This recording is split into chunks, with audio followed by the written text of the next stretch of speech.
right, tonight I'm going to share with you I'm going to read to you the entire affidavit complaint, the arrest affidavit of the latest TDC arrest of Stephen Bailey, the second executive with the TDC to be arrested. I'm going to read this to you and point out some major flaws, big problems with the arrest affidavit.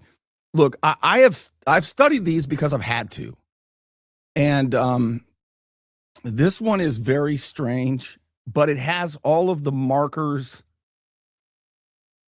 of a sheriff cover-up, and I'll explain them and I'll show them to you.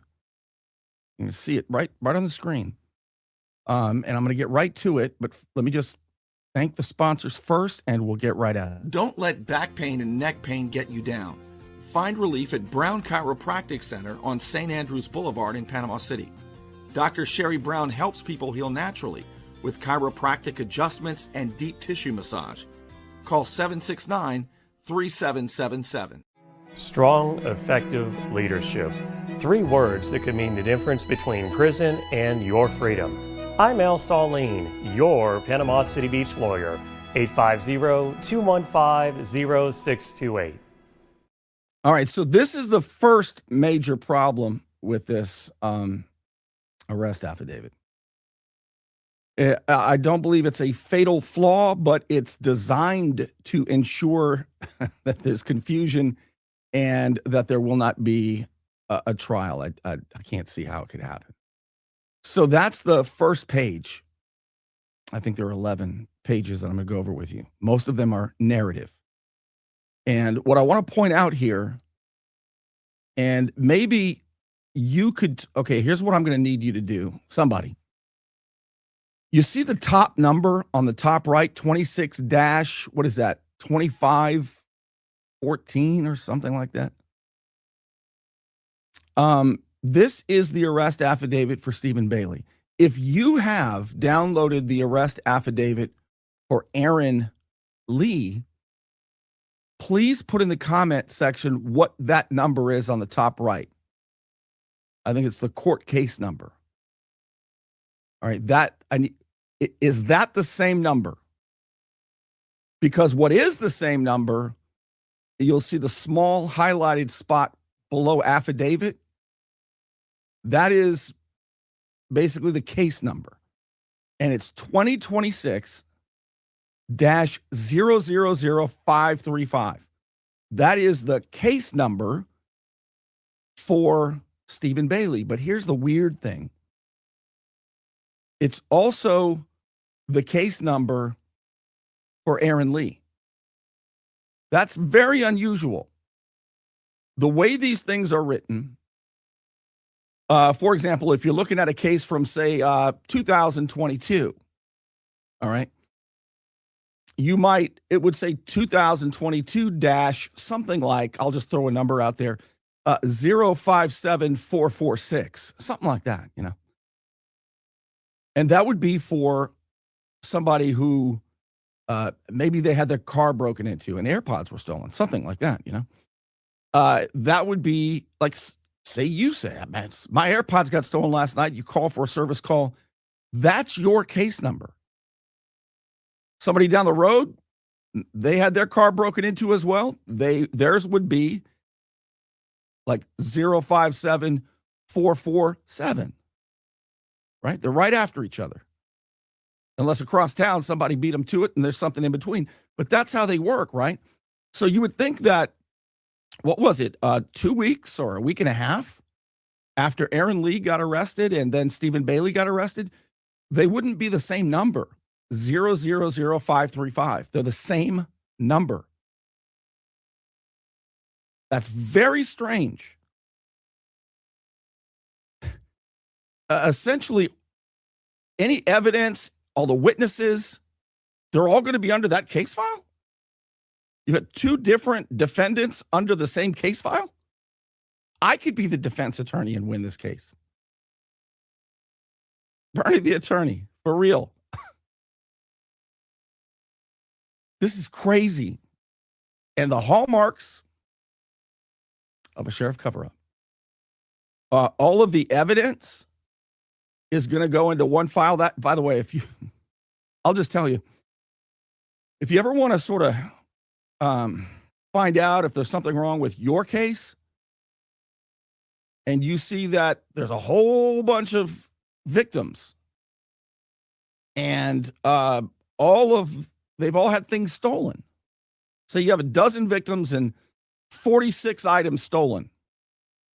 12 victims, different people, different places, and 46 things are stolen. Credit cards, guns, drugs, stuff like that. All of that, if they're lucky enough to find your stolen AirPods or something, it would go in, the evidence would go in that case file. You wouldn't take all 12 people and all 45, 75 items of evidence and put it under one guy's name. You wouldn't do that. But that's kind of what's happening here. Why would they have the same case file number? Maybe it's the same victim. Maybe the sheriff's office is saying, look, man, they did this to Dan Rowe. He's the victim here. And that's why, he's running his own internal investigation at the crime scene known as the TDC. Because the sheriff doing a criminal investigation at the same time has the victim, Dan Rowe, who's on vacation, but he's still the president. I mean, if you're the president of a $100 million nonprofit, they have $100 million, the TDC, $103 million in a restricted account, and they get $60 million or so budget every year. That's a pretty big organization. If you're the president and you're on vacation and there's an internal investigation, you're probably hands-on. Imagine if the entire TDC is being investigated by a real law enforcement agency, right? You're probably going to be hands-on, and you're the victim too. Not a suspect. Even though, as I read this complaint, this arrest affidavit to you, you tell me who you think is more culpable for the crimes, Stephen Bailey or Dan Rowe. Let's go. You tell me. Okay, so here is how it begins. Stephen Bailey was not arrested by the Pink Prancer, but he was arrested by Sergeant McGowan. And I'm going to read to you in Sergeant McGowan's words. On January 23rd, so 20 days later, your affiant, Sergeant Jacob McGowan, states that during the time of August 2024 through February 2025, the defendant, Stephen Bailey, did commit the offenses of grand theft over $750 and less than $5,000 per statute. On January 3rd, looking back, I began assisting in an investigation into the misuse of funds from the Tourist Development Council in regards to, and I'm going to read it exactly as he wrote it. All right, I'm reading it. I'm just going to read it exactly how he wrote it. And if there's any problems in the grammar and stuff, you'll just have to kind of guess and figure it out. In regards to TDC Vice President of Administration Aaron Lee, who is over finance and accounting. Notice how they're framing this. Not Dan Rowe. Aaron Lee is over finance and accounting. He's over both. So since you got one guy over finance and accounting, Dan Lee's not over finance and accounting, so don't be blaming the victim here, pal. That's what this is doing here. During the course of the investigation, it was learned, you'll see a lot of vague little phrases in here. It was learned. He doesn't say how. He doesn't have to, Thompson. Okay. I get it. Aaron Lee charged over 1,300 transactions to his company-issued American Express credit card totaling near $1 million. Aaron Lee was arrested on January 3rd for 1 count of grand theft over $100,000 and 5 counts of fraudulent use of a credit card. Those charges were a placeholder as more charges are being brought forward. As evidence is obtained into the remaining charges and amount of theft that was conducted. At the time of the arrest, this is big, at the time of the arrest of Aaron Lee, it was not clear. It's unbelievable. At the time of the arrest of Aaron Lee, it was not clear where the charges made on the TDC American Express card were being paid from, which account. That's the question I keep asking. And they still don't tell us. Through the course of the investigation, I was able to learn, again, doesn't say how, and review documentation to have a better understanding of the process and where the money was coming from to pay for the charges and make payments to the TDC credit card.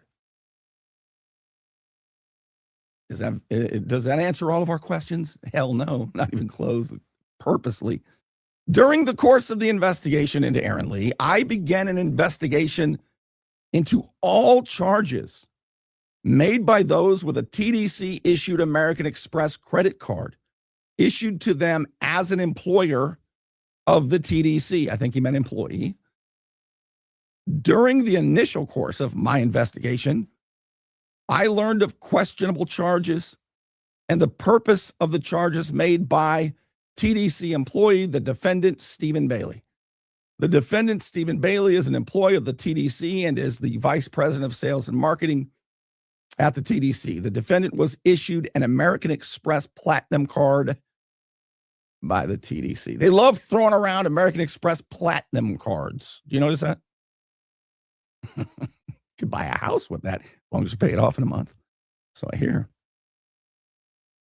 Additionally, the card has the defendant's. The defendant was issued American Express Platinum card by the TDC. The card is listed as a company card which has Visit PCB on the card, which is an entity of the TDC through the CVB.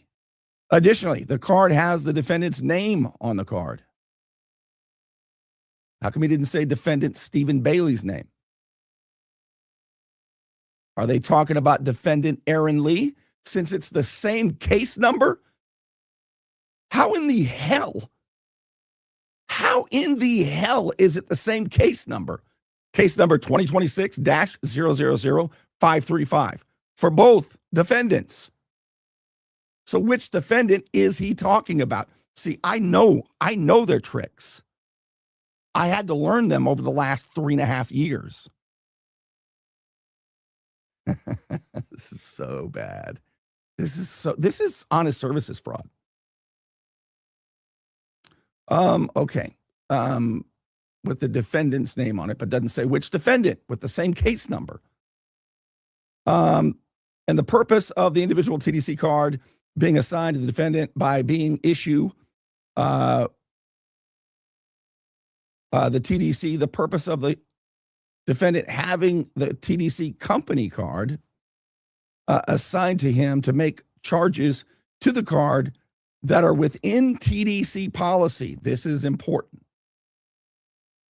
So you're going to see throughout here many times the sheriff says he violated TDC policy, the Convention Visitors Bureau policy, which evidently they had one in 2024. I don't think they had one. I think they're scrambling to make one. But we will be asking to inspect the policy they keep referring to. All right, it was a violation of TDC policy, they say. For the approved purchases. So who decides that? So when Aaron Lee spent $1 million over 20 months with a credit card, platinum card issued to him by Dan Rowe, who approved it. See? They talk way too much in their attempt to cover up for the defendant. For the victim and everybody else they're trying to protect. Okay, so the cardholders, this is their policy. The sheriff says they have a policy, and they took an oath. Sergeant McGowan took an oath. This is all under oath. This is the policy that they have. The cardholders, and I'm hearing there are like 40 or 50 of them. The cardholders are to use the card for purchases within the policy of the TDC. Each month, the cardholder is to compile the charges made to the card and enter those charges into the online program Expensify. The charges are logged into Expensify and are to be matched with a receipt of the purchase made. The cardholder is also to log into Expensify the purpose of the charge. For instance, if a client is taken to dinner for TDC approved purchases, the cardholder is to charge the TDC American Express credit card, obtain a receipt for the charges made, log the charges into Expensify for the date, location, charge amount, and the purpose of the dinner, like a client dinner. The charge, once correctly logged into Expensify and matched with the purpose and receipt, the charge is then paid out through QuickBooks. The amount charged to the TDC American Express card is paid off from an account through the CVB, which contains the funds. That's near the bottom, third sentence to the bottom. Remember this now. So everybody says, who paid the card? The cards that they all have, these platinum cards flying around, because without the Tourist Development Council, these people who are tirelessly and sacrifice their days traveling around trying to bring tourists here to live, work, and play at the Real Fun Beach. They all have platinum cards, evidently. Okay, and so they're being paid from an account. There's a whole bunch of accounts. There's a whole bunch of businesses and nonprofits that are unnamed, I think, under the nonprofit CVB, Visit Panama City Beach. They have a bunch of businesses and nonprofits underneath them. Who owns them? Who owns them and who runs them? That's how they say they do it. From an account through the CVB, which contains the funds. The amount of money that comes from the CVB account to pay off the monthly charges to each TDC American Express accounts charge is to be compiled and sent for reimbursement.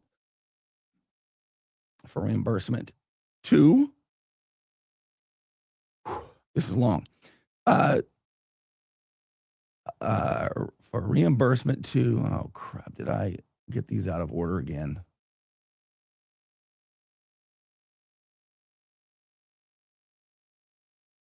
I sure hope I haven't got these out of order again.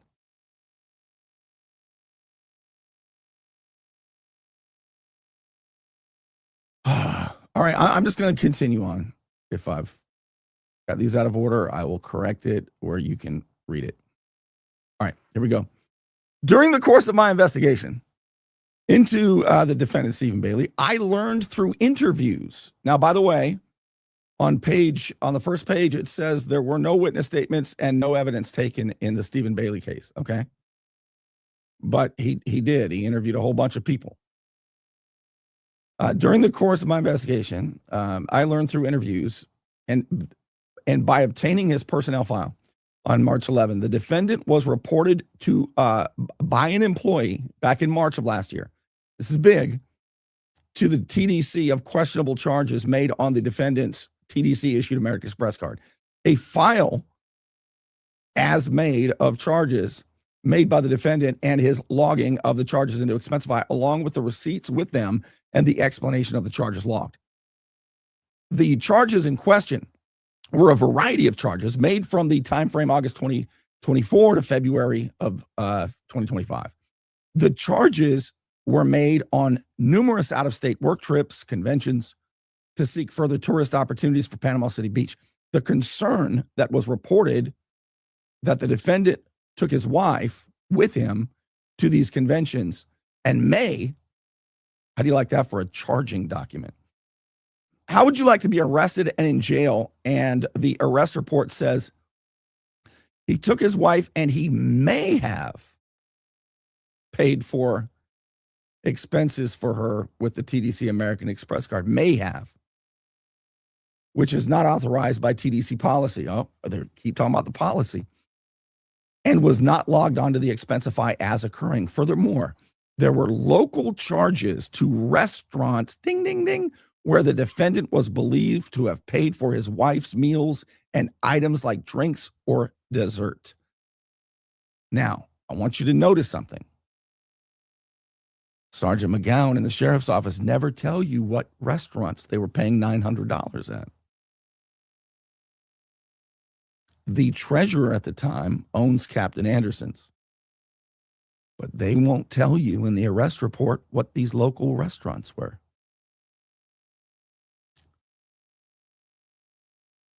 All right, the information was given. So back when he got busted in March, watch how they try to frame this so that Dan Rowe did the best he could, boy, to really hold this guy accountable, but Aaron Lee wouldn't let him. Watch. It was given to TDC President Dan Rowe and TDC Vice President Aaron Lee on March 11, back in March when he was alleged to have misused the cards. Per the defendant's personnel file, shows on March 19, the defendant was handed discipline via an employee disciplinary action form. The forms show, as a result of the investigations into the allegation, the defendant was noted having violated company policy. There it is again. Boy, they better have one, the CVB, regarding the use of corporate American Express for client entertainment expenses at trade shows, as well as paying for food and drink items for his fiancée, it says. The policy reference was noted to be in direct violation of the company's corporate credit card policy and client entertainment and expense policy. They have one of those?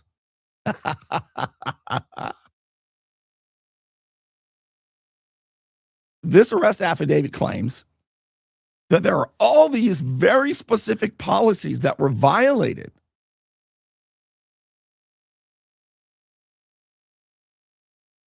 But nobody else is liable? They have one of those? All right, let's see if the form shows the disciplinary action given was written warning. It also noted the defendant is not to have, I can't see it because it says live, not to have anyone, I don't know what it says, using the card, I guess, or spending money, including his fiancee, spouse, with him, okay, I guess from now on, March last year, if you're going to travel, you can't have anyone with you without approval of Aaron Lee. All right, the vice president over there. Also noted was the defendant is to make full restitution payments of all expenses that were outside policy limits. Also noted, the defendant understands that this is the one and final warning. Lastly noted, any future violations would result in his termination. By the way, he's not. They're all on paid leave. Aaron Lee, everybody's on paid leave last I saw. The defendant signed this form. TDC President Dan Rowe signed the form. So Dan Rowe knew in March of 2025. And after that, there were no more postings by the clerk of court, Bill Kinsall. from April until now about the monthly reports. Kind of interesting too, isn't it? But it's all good now because he's swooped in and managing all the financials. All right, so it was also signed by Dan Rowe. So Dan Rowe knew about it. What did he do? Oh, and it was also signed by TDC VP Aaron Lee. So Aaron Lee, Dan Rowe's the boss. Aaron Lee is second in command. Aaron Lee was hired the year before, as you know, to oversee finance, accounting, and fraud. They brought him in to do that, despite knowing his shady past. But they're not liable for anything, says Sheriff Ford. They're the victims. With this information, Sergeant McGowan says, I then obtained emails between the defendant and TDC VP Aaron Lee. Hey, did you get any between him and Dan Rowe? And it says an email was sent from the defendant's work email to Aaron Lee. The defendant sent the following email. Hey, Aaron, I went back through the expense accounts and pulled anything that may have been in question regardless, or if I could remember anything about a certain function, event, or outing. If my wife was with me, I have deducted her portion regardless, even if she may have accidentally paid. Also, it was just she and I took half the expense in anything other than that may possibly have been in this category. It was $745 is what he came up with total. Please deduct this from my checks over the next 3 pay periods, if at all possible. If not, however you see fit should be. Again, I apologize for this. This is my best recollection after going through these expenses from months ago and being overcautious to make sure everything has been covered. Steve, the report goes on, the affidavit. On March 21, Aaron Lee replied to that email. And he said, done. I agree with the dollar amount you've arrived at, and I've set up the withdrawal over the next 3 pay periods. Thanks. So I want you to notice something.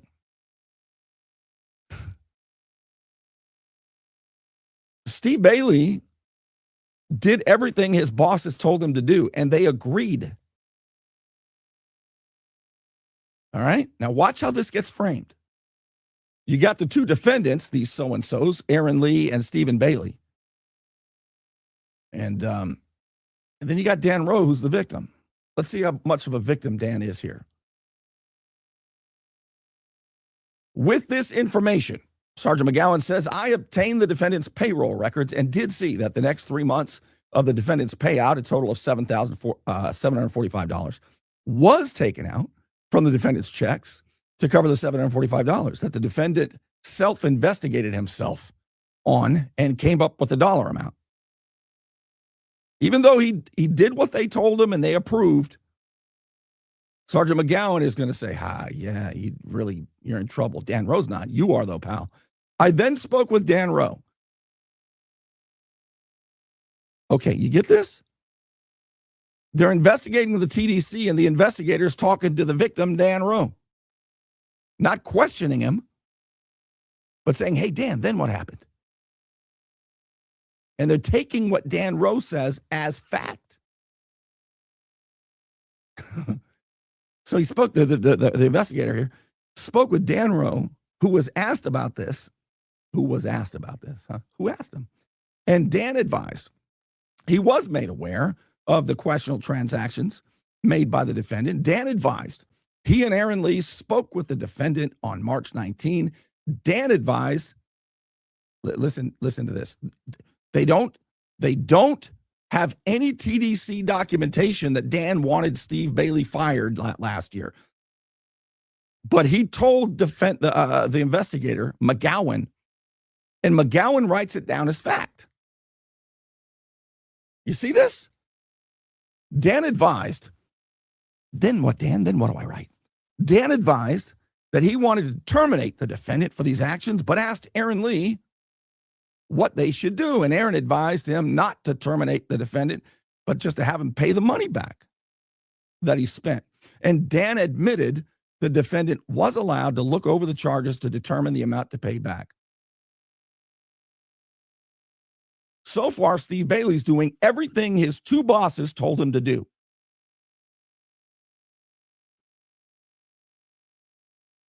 Who's liable here? All right.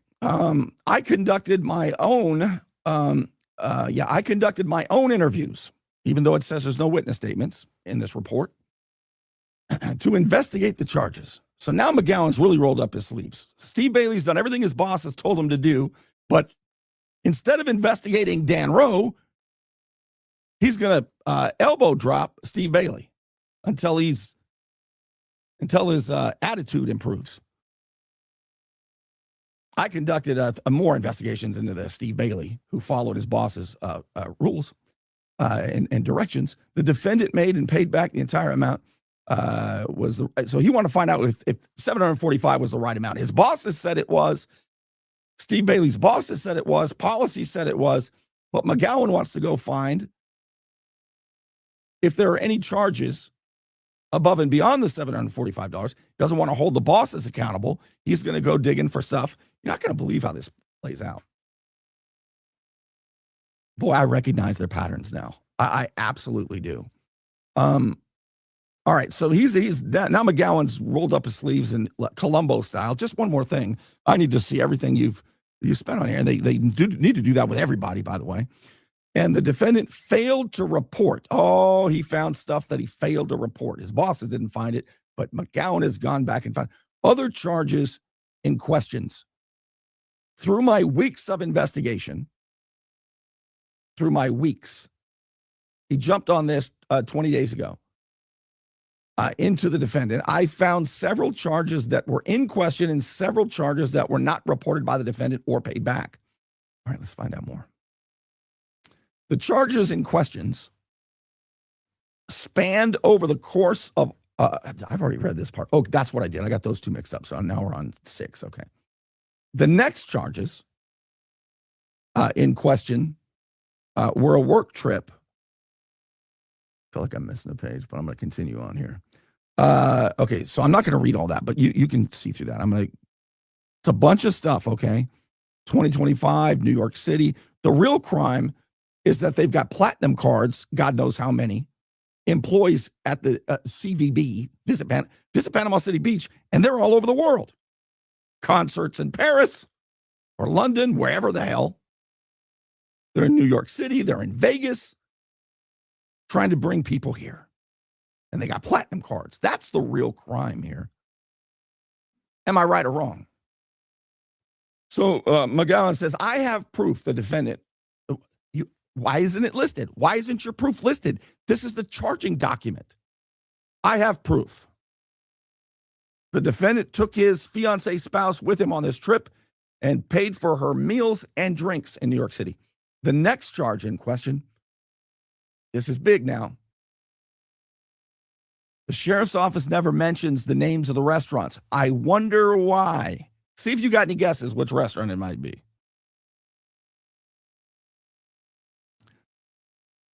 All right. Let's see. The next charge was a local charge made on February 14. And McGowan has to make sure you know that was Valentine's Day. For the charge of $66. He went out with his platinum card, says McGowan, and really splurged on his wife for Valentine's Day at a local restaurant. Really just lavished her at a local restaurant. How much wine can you buy at, I don't know, Captain Anderson's for $66.07? All right. For dinning, McGowan, he means dine, but I'm going to read it exactly. It's for dinning and logged as lunch and meeting with a client. The client listed as being with the defendant was interviewed. Who is it? Who is it? Everything's a secret in these damn things with the sheriff's office. Unless they want to out somebody and hurt somebody, then they'll name the wife, they'll name everybody, but they won't name the owners of these restaurants. Are they on the board? Or do any of them hold the title treasurer of the CVB? I don't know. McGowan hadn't figured that out yet in his weeks of investigation. All right. So the client listed was interviewed by who? Who's the client? And the client denied being with the defendant for his logged meal and had proof of why they were not there. I had proof the defendant took his fiancee to this meal, which was on Valentine's Day, says McGowan. What's the proof? This is where you put it down. It's a secret, Bernie, for now. All right. And he goes on, through my course of investigation, I learned. How'd you learn it? How'd you learn it, McGowan? I learned of a charge made on October 1st at Publix in Panama City, where the defendant charged $56.35. The defendant sent an email the next day to Aaron Lee, all right, which advised the following information. Hey, Aaron, just wanted to let you know about something that happened last night. I went by Publix. I got to say something. This is reminding me so much of what the federal government, the Justice Department, the FBI, and Sheriff Ford did to Lynn Haven Commissioner Antonius Barnes. They charged Antonius Barnes with a crime that wasn't a crime. And they had him on the witness stand. I was in the courtroom in Tallahassee, in the federal courtroom. And they spent like 2 hours, the FBI and it was the prosecutors and the FBI, the DOJ. And they were grilling Antonius Barnes, who had started a fledgling insurance company. And he had a business card. And he went to, there were charges at O'Charlie's for like $56. There was one for $23 or something. And the FBI was up there like they had solved the world's biggest crime. And I'm looking around going, how much resources have they spent on these petty charges? What about the big guys? That's what they did to Antonius Barnes. This reminds me of that a lot. All right, so they got him, busted him for $66 on Valentine's Day.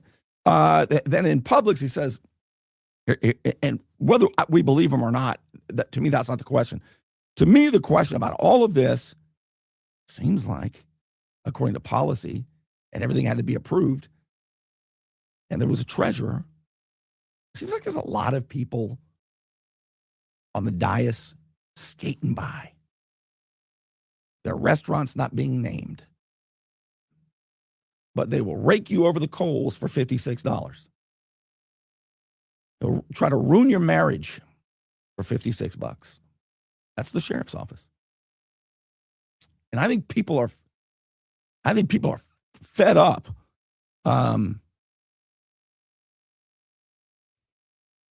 Because everybody knows you're wrapping up the regular guys.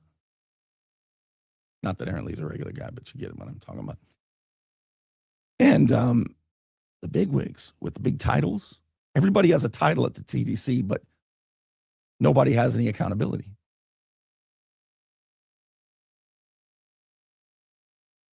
All right. Where was I? All right. So he went to Publix the night before, and he does this sound like a criminal mind at work? He emails Aaron Lee, the guy Dan Rowe hired to prevent fraud, okay?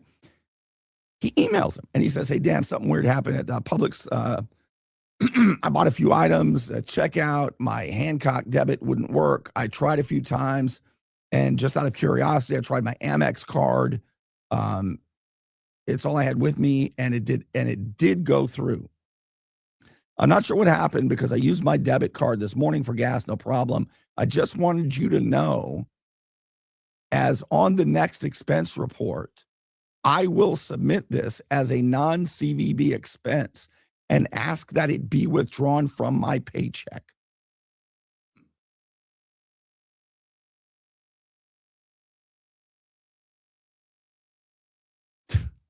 Sound like Stephen Bailey is looks to me like he's following his boss's order, reporting the mistake, saying, take it out of my check. My bad.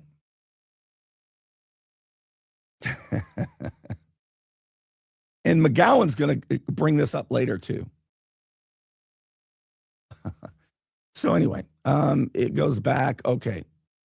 And then McGowan says, Aaron Lee emailed back, no problem. His boss said no problem again. At the time of this complaint, listen, how would you like to be in jail? And the investigator writes this. At the time of this complaint, I have not been able to confirm if that was paid back to the TDC CVB, and this is still under investigation. How would you like to be in jail because they think you did it, but they haven't been able to confirm it? That happens a lot in this report. The final charges that they got Bailey on was for $56. You think Dan Rose got charges more than $56? For gas, $52, both logged later as non-CVB expenses. So again, Steve Bailey used the card, logged it as non-CVB, and paid it back. Or he's going to say, oh, but he didn't pay it back. This was on December 31st of last year, just less than a month ago. And the investigator here is going to make it look like it's been a long time. It was less than a week. He didn't pay it back until after Aaron Lee got arrested. Then, boy, he hurried up and paid back the $56. You got it, man. I know how these guys are. I really believe this. In fact, I know it, to be honest with you. They take some sort of sadistic glee for this kind of stuff, for the little stuff. Everybody needs to be held accountable, but the problem is, well, you know what the problem is. Let's go to the next one. All right. So McGowan, the investigator here, says, I've gone over the information. I've reviewed thousands of pages of documents, bank records, Expensify accounts, conducted interviews, even though he checked no. I was able to speak with the defendant. This is wild. He says, I was able to speak with the defendant. And then it's like they've got him in an interrogation room and Captain Daffin's about to beat his ass. Why is he answering all these questions? This is crazy. I don't know if I believe a word that comes out of the sheriff's office. Look at this. I was able to speak with the defendant on January 23rd, day he's arrested. I started asking the defendant about when he was called in by Dan Rowe and Aaron Lee about his questionable charges brought forward from an employee. And on the 2 trips to New York and Vegas, the defendant advised, he got in trouble last year. The cops come and talk to him. He knows his bosses have already, worked it out. So he's talking to McGowan, the sheriff's office. But the whole time, McGowan's got his handcuffs ready to go. Watch. Yeah, I asked about it, and he said, my stupid self brought my wife with me, which will never happen again. The defendant advised some meals and drinks while on the trips were paid for by the TDC American Express card. This is just like what they did to Antonius Barnes. The defendant tried to blame it. The charges on the shows and being so hectic and being there for a week. The defendant tried to blame those $56 charges. Can you believe it? Floppy feet. I cannot believe what I'm reading. I really cannot believe this. This is like 4 full pages. I'm telling you, narratives are normally not nearly this long. All right, let's see about this again. He said it was hectic. I did some charges on there. All right, let's see. Yeah, the defendant advised he admitted to the charges back when he got in trouble. Made for his wife. Dan Rowe wanted to fire him. See, again, they're doing this in. I don't even believe that. I think these guys. Well, I know they make up a lot of stuff. You'll see, and as time goes on, I'll be showing you. He wanted to fire him, but he pled for his job. Listen, look how they write this. He got on his knees and he'd do anything for his job, said McGowan. He pled for his job. And then Aaron Lee spoke up for him and let him have back his job. Do you see what they're doing? The defendant advised to me, says McGowan, that Dan Rowe wanted to fire him, okay? Really wanted to hold me accountable, but Aaron Lee stepped in and told Dan, stand back, boss. That's your narrative? That Dan Rowe wanted his ass fired, but Aaron Lee overruled him? That's what y'all are painting out? This is bad. All right. Aaron Lee said, no, we're going to keep his job. The defendant agreed he was allowed to look up the charges made. Why are they even talking about this? It was settled by his boss and the policy. What about the boss who approved it? Watch. All right. Allowed to pick the charges he made and come up with the number to pay it back. The defendant was asked if he took any clients to dinner on the Las Vegas trips, and he advised he did. However, he did not provide me with the names. Ooh, what a crime. The defendant advised if he saw someone from the show he knew, he would pick up their tab to build tourism for Panama City.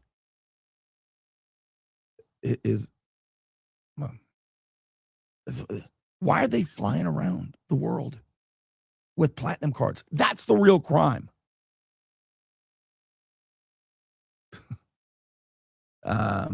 Let's see.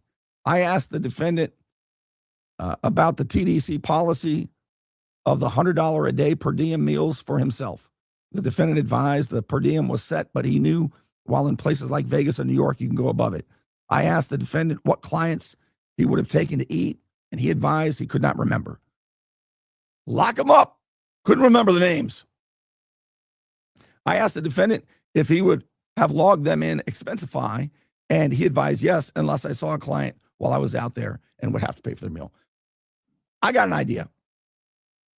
Let's apply the same standard of accountability to every single person at the TDC with a card. Everybody who spent $56 on the card. Everybody who picked up drinks for people they're talking about, come to Panama City. This is such a racket. Abolish the TDC. They're trying to, like this is the crime of the century. The crime of the century is that there is a TDC.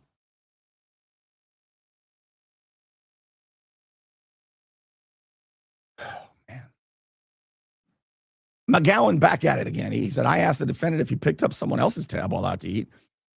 Did he have to talk to them about work or tourism while he was out with them?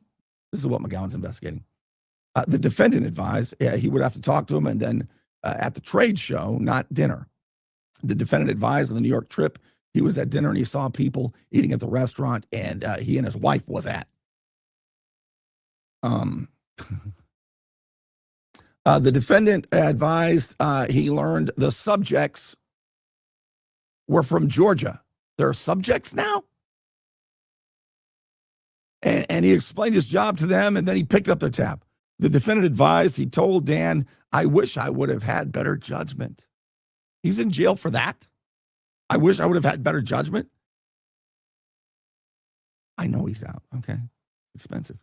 I asked for dinners on the trips. I asked the dinners on the trips where it was just him and his wife eating. Did he pay for both of their meals and drinks? And he advised yes. Oh, we got another $50 tab. I asked the dinners on the trip. Okay, I read that. I asked the defendant how he came up with the $745 to pay back to the TDC. The defendant advised he looked over his charges for the trips, and that's what he came up with. Why is this an issue? Dan Rowe approved it. If the $745 is an issue, Dan Rowe needs to be in the hot seat. They act like this is protecting the victim, Dan Rowe. It's not. It's making you all look like worse than the Keystone Cops. Wow. I could not believe this when I read this today. All right. The defendant stated he may have even been back home. Actually, the defendant stated he may have even paid back more than he actually spent there. He did not write. Okay, here's why else he's in trouble, okay? Hold this to the same standards for everybody at the TDC. Are you ready for this? McGowan is just incensed. He says he did not write down line for line what the $745 covered to pay back. He just came up with the number. That's what they're spending their time on at the sheriff's office. I asked the defendant if he was questioned on any charges outside the Las Vegas and New York trip charges, and he did not give me a direct answer. Sergeant McGowan, man. The defendant acknowledges he signed discipline action form. I asked the defendant how he knew per TDC policy he could not pay for his wife to take her on trips, and he stated he did not know he could not take her, but he questioned himself if he should or was allowed to. Way to clear all this up this is all way to really lay out the criminal facts and evidence against a defendant there. I asked the defendant, was the Las Vegas and New York trip the only time he paid for his wife's food or beverages? And he advised, yes. I asked the defendant, was he asked about other charges? And he stated no, then stated not that he can remember. I went through the dining and beverage charges in Vegas and New York, all listed above. The defendant admitted the charges made. His wife was present, and her food and drinks were paid for by the TDC American Express charges. The defendant admitted the charges were logged on client dinners. He did pay for the client dinners himself. You hear that? And his wife. Oh, I'm sorry. He paid for the clients, his dinner, and his wife. The defendant advised some of the charges were just him and his wife. I questioned the defendant about the information. I tried the information I had about him in Vegas trip. You have information about his Vegas trip? Okay. He took his wife to have, these guys are so petty and sadistic. So his wife goes with him on the trip, and they have engagement photos taken. And again, McGowan has to put that in this criminal arrest affidavit. But then he acknowledges that the TDC didn't pay for his expensive photos. So why are you even putting that in there?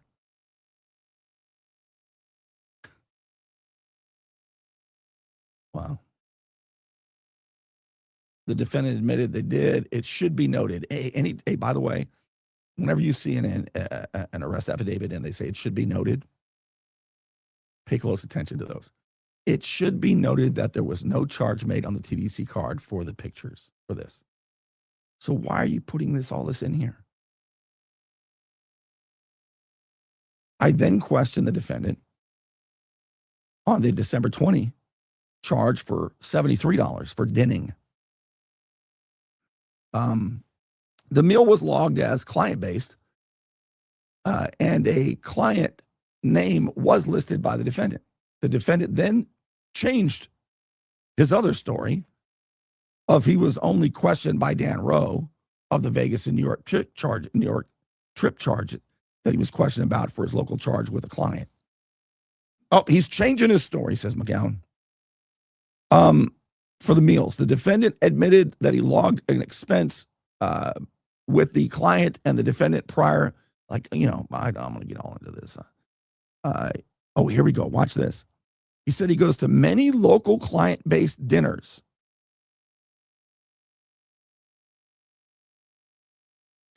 And then McGowan says, how would you like to be in jail for this? I felt strongly he took his wife.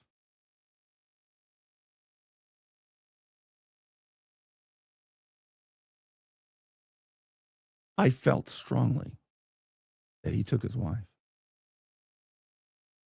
in an arrest affidavit.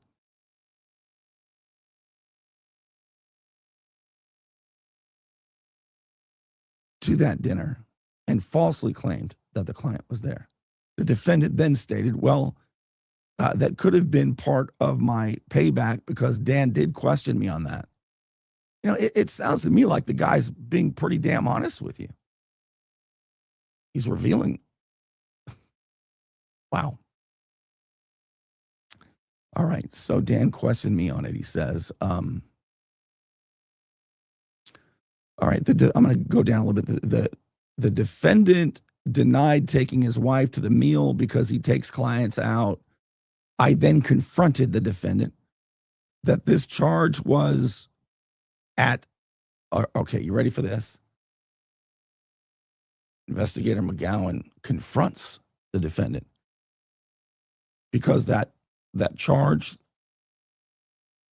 that he felt strongly his wife was at, it occurred at 5:44 p.m., past business hours. So we got you, pal. Swear to God. Look, it occurred at, what the hell is it? At 17:44 hours, which is after work hours. We got him because the charge was at 5:44 p.m. And I felt strongly he took his wife and spent $73. We got him.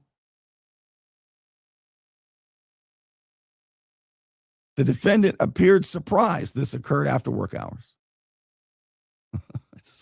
It's against policy for the TDC vice president of sales and marketing to take a client and use the card to promote tourism at 5:44 p.m. because it's after business hours. Please put a pin in this.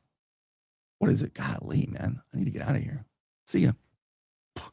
It's 58 minutes.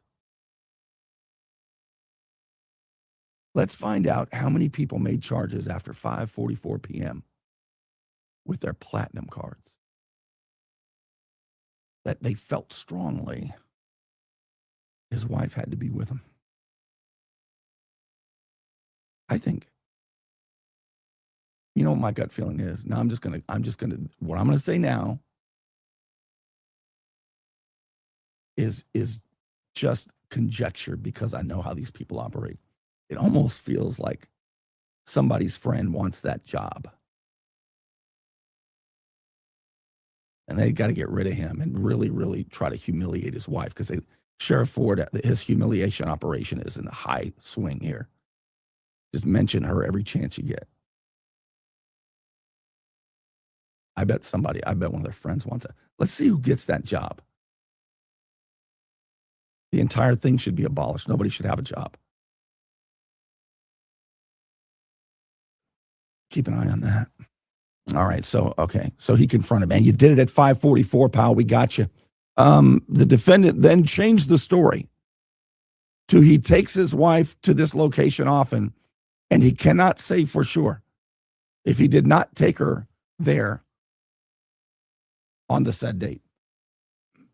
That's what they put Steve Bailey in prison for. I'm going to read this again to you because McGowan felt strongly he took his wife, says you changed your story, you used the card at 5:44. And because you can't prove, how did he word this? Look, the defendant then changed his story to he takes his wife to this location. What location? Captain Anderson's. What other location? What other restaurants could it be? Could be many. The defendant changed, so takes his wife to this location. They always hide the local locations. often and cannot say for sure he did not take her there on the said date. McGowan's a crack detective, boy. That is solid evidence. These Bay County investigators, boy, that's why I call them crack detectives. Nothing get past them. You steal some AirPods, you don't have a chance. No resources will be left out.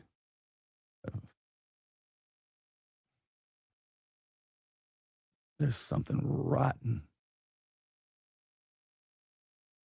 in Bay County. All right, 2 more pages, 2 or 3. Okay, let's get on here. All right, let's see the defendant. Okay. Oh, yeah, here we go. Here he is again with the feel strongly. McGowan feels strongly again. I felt strongly he took his wife because the client was interviewed and could not show. Please read that. I can't do it. I felt strongly he took his wife because the client was interviewed and could not show she was not there. The client could not show she was not there. In other words, the client said, I don't know if she was there or not, but I feel strongly. Wow. This is unbelievable. The defendant claimed he does not remember if he took his wife. Man, I think the investigators at the sheriff's office need to look a little bigger. I then questioned the defendant on a change. Look at that, a charge. Look at to a local restaurant. Hey, please do this. Any guesses which restaurant this is going to be? Watch. I then questioned the defendant on a charge he made December 5th. Maybe look it up on Facebook, see where people were. On December 5th, 2024. Sounds like a Christmas party. There was a charge to a local restaurant. Which restaurant do you think it is? Where over $900 was charged. The defendant admitted he did take his wife to dinner and he did not pay for her meal and drinks. Or he did pay for her meal and drinks. The defendant admitted he did not pay the TDC back for this. Look at this part right here. This is the craziest part in the whole thing. And did not admit to doing it to Dan Rowe. He admitted to me that on December 5th, he charged $900 at a restaurant. Was it the Treasurer's Restaurant? And the investigator says, but he didn't tell Dan Rowe. Therefore, Dan Rowe's still our victim.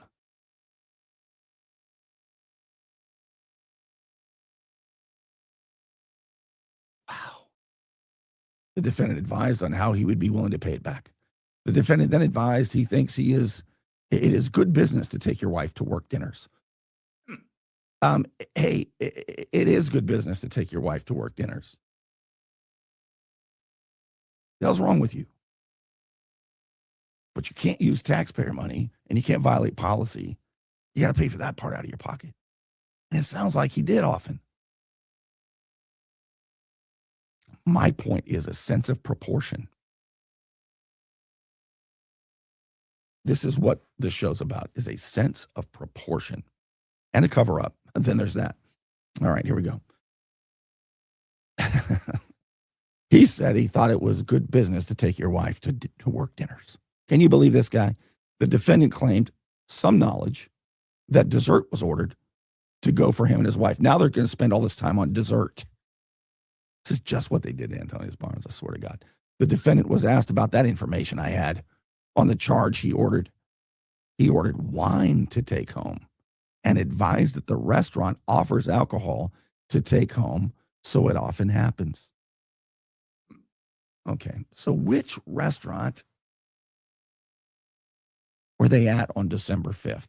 Was it a Christmas party at Captain Anderson's? I don't know. But we need to find out.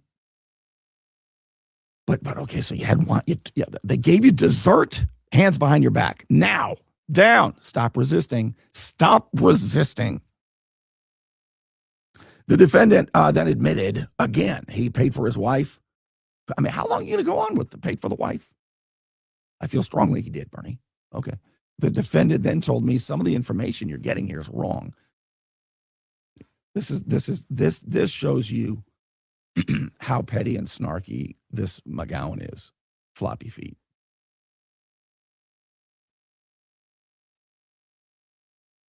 I gotta stop. Really gotta stop. All right. So while McGowan is interrogating Stephen Bailey, Steve Bailey says, look, man, you're getting a lot of the facts wrong here, I think. And this is what McGowan said. Young floppy foot McGowan said, I then advised information that is not wrong is that he is not allowed to take his wife with him on the TDC dime. And he advised, yes, sir. When he told me I might be getting some information right, I advised him. I said, listen, McGowan, in his command voice, tell you what's not wrong is you're not allowed to take your wife out in the TDC dime. And he said, yes, sir. Hey, let's give this guy the Investigator of the Year award. No, Eiler got that twice. The Pink Prancer, who signed this affidavit, by the way. He administered the oath to all this. All right, so I scared the crap out of him, Sheriff. He even said, yes, sir, to me. All right, let's get to, we're almost done here. God, geez, what am I doing here? I don't get paid enough for this shit, I'll tell you that right now. Oh, the mic's on. I think the mic was on. An hour of me doing this, sticking my neck out on the line. Because you know what? It's so wrong.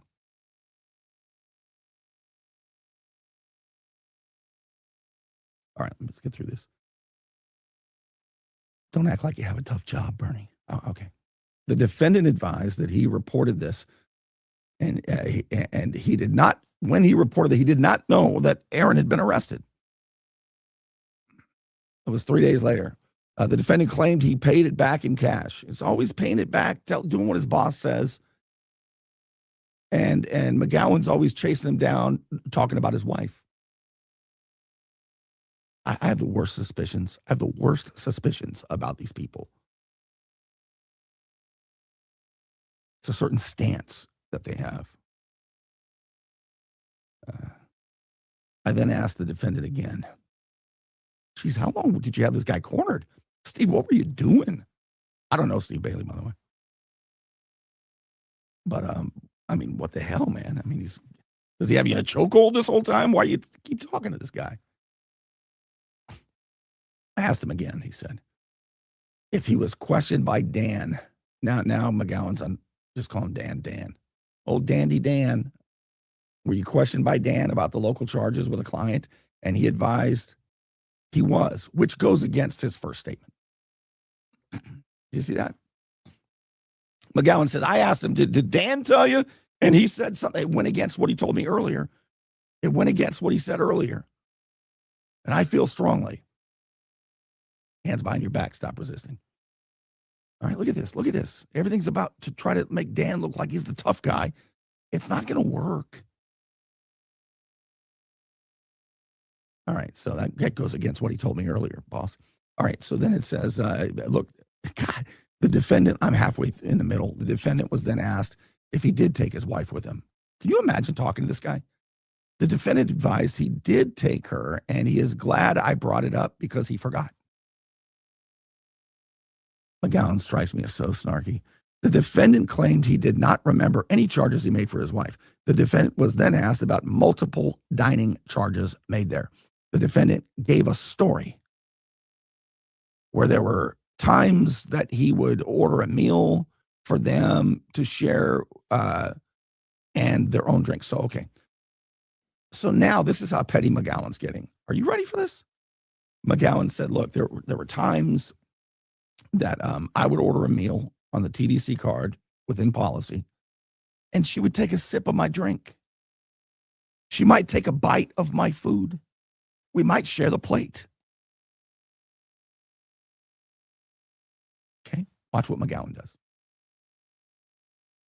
All right, I advise the defendant, even if they share a meal, he is still paying for her to eat on the TDC card.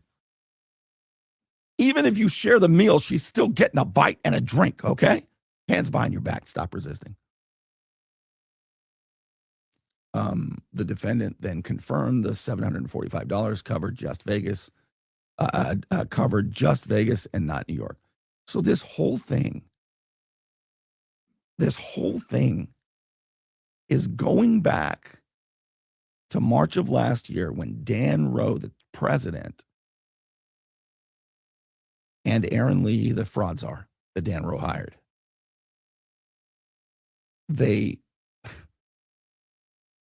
they resolved the matter satisfactory to Dan Rowe. And he comes in and pretends that that's where the fire is. Is anybody, I don't even know these people. I don't know McGowan. I've seen him floppy walking in to the last TDC meeting. I don't know these people. I don't know Steve Bailey. I didn't know Antonius Barnes. I saw him for the first time in person when the new mayor in Lynn Haven swore in. First time I ever saw Antonius Barnes, shook his hand. Because I saw him on the witness stand in a federal courtroom being asked about $50-some charges, $30 charges at O'Charlie's. Same thing. Does anyone else give a damn? I mean, am I the only one? Look at me. What am I doing? All right, last page. Last page, and I'm out of here. All right, let's see what it says here. You see it's signed, by the way, before we get to it. You see that on the left. That's arrested by Sergeant McGowan on the left, Jacob McGowan, and it's the person who gave the oath that everything in here is true under oath is the Pink Prancer, Alvin Eiler. But for those of you who say, Bernie, you see where it's the bottom left is highlighted where it says adult notified, adult relation to juvenile defendant. Notice there's nothing checked there because there's no juvenile defendant in this case. But this is huge what I'm going to tell you right now. Remember, there is a juvenile defendant checked in Aaron Lee's case. I'm about to blow your mind.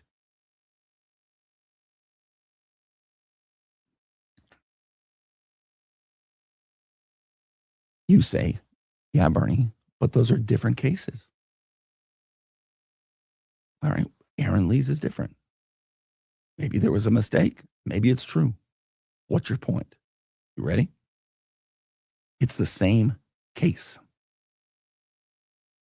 Look for yourself. The case number for Aaron Lee is 2026-000535. The case number 20 days later for the arrest of Steve Bailey is the exact same case number, 2026-000535. How is that possible? But there's no child defendant in this case. No juvenile defendant in this case. I'm just saying, you don't understand if you don't get this. That is really weird, improper, unusual. All right, let's get the last paragraph. At the time, this is so crazy. Oh my God. McGowan says, at the time of the warrant being applied for. So when McGowan applied for the arrest warrant of Steve Bailey, how would you like to be the defense attorney? When I applied for the warrant, I was unable to confirm every dollar charged for the defendant's. I can't see what it says under there. But he couldn't confirm it. He couldn't confirm if it was paid back or not. He couldn't confirm if it was more than $745 or not. It's all going back to what Dan Rowe already settled and resolved And at the time you got an arrest warrant, you applied for it, you were unable to confirm what you've put in this long narrative. This is insanity. Oh, there's look at that. It should be noted. I'm telling you, whenever they say it should be noted, you know there's something wrong. It should be noted. The defendant only paid back $745 after he was reported. Think about this. He went to jail. This is why they put him in jail. He only paid back the $745 because an employee got him in trouble. It should be noted that if he hadn't been told on, he would never have paid it back. So even though Dan Rose said this is resolved in March, it should be noted he wouldn't have done it. He wouldn't have done it, Sheriff. Good job, McGowan. Way to focus on the big stuff. Cracking down on the TDC caper. Look, how would you like to be in jail for this? All right, it says, do you see that? It should be noted. It should be noted, huh? Real important part of this case. The defendant only paid back $745 after he was reported. He did not self-report these charges. And the belief is, he went to jail for the belief is he was never, if he was never reported, he never would have paid it back. I can't do it anymore. I can't do another sentence. At the time we got the arrest warrant, we cannot confirm a dollar amount that he misused. But it should be noted that if he hadn't gotten in trouble, he probably never would have paid back that $745. Hands behind your back. Stop resisting. I'm done. Constable Bob could figure it out. That's somebody who could figure it out. But Constable Bob compared to McGowan is a very serious figure. And much cooler looking, I think. But I don't want to get it. But I do want to thank the Unknown Patriot. Thank you for your support. And all of you who say, Bernie, keep going, and throw a tip in the tip jar, as little as $5 a month, the best $5. Oh my God, I'm doing this for too little money. I got so much to tell you too. Holy shnikes. Anyway, it's easy. It's anonymous, and you could quit at any time. Can I go home? I need to call you, make sure I get home. Scary as you wouldn't believe how scary it is to leave here. Lord, help me. All right, I'll see you. I'll see you maybe tomorrow, maybe the next time. You have to have faith. You have to believe that we're in control of our own destiny. That you can save me, that I can save you. You have to have